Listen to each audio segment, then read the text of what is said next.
قضية عقارية شائكة تفجرت مؤخراً بمدينة طنجة بعدما وضعت شركة عقارية مملوكة ليهودي دعوى قضائية استعجالية أمام المحكمة الابتدائية لإفراغ ساكنة أكبر الأحياء الشعبية بالمدينة، ويتعلق الأمر بحي بنكيران حومة الشوك.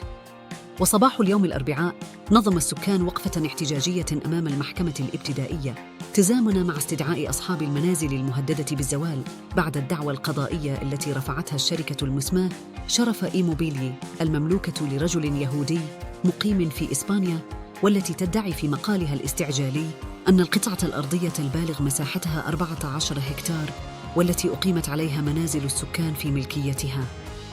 وتقول الساكنة التي تبلغ حوالي 800 أسرة وتمثل نسبة 90% من ساكنة حي حومة الشوك أنهم يقطنون بمنازل لمدة تزيد عن 70 سنة. وبين ليلة وضحاها تظهر شركة عقارية مملوكة لرجل يهودي يطالب بطردهم بشكل استعجالي من مساكنهم بحجة أن هذه الأرض كانت ملكاً لوالده. وعبرت الساكنة عن غضبها خلال وقفات احتجاجية وسط الحي الشعبي المكتظ بالسكان، مؤكدة أنهم يتوفرون على جميع الوثائق التي تثبت ملكيتهم لهذه المنازل المهددة بالزوال.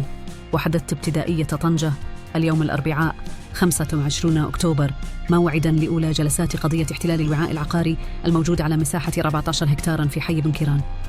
وحسب المقال الاستعجالي المرفوع لرئيس المحكمة الابتدائية بمدينة طنجة، فإن الشركة التي تحمل اسم شرف إيموبيلي تدعي أنها المالكة للرسم العقاري GH موافم وحسايف، وتبلغ مساحته 14 هكتار 46 سنتيار، مكونة من أرض عارية بناء على شهادة الملكية.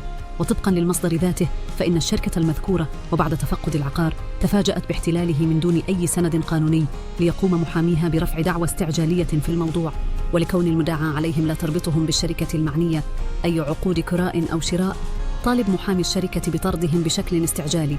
مصادر قالت أن قضية أرض اليهودي التي تفجرت بطنجة لا تهم المساكن فقط، بل هناك من أقام مشاريع على الأرض الموجودة حالياً رهن النزاع، بما فيها محلات تجارية ومقاهي. ونقلت مصادر محلية أن القضية يمكن أن تفجر مفاجآت في المستقبل، خاصة وأن قطاع العقار بطنجة يسيطر عليه سياسيون ومنتخبون ورجال أعمال نافذون.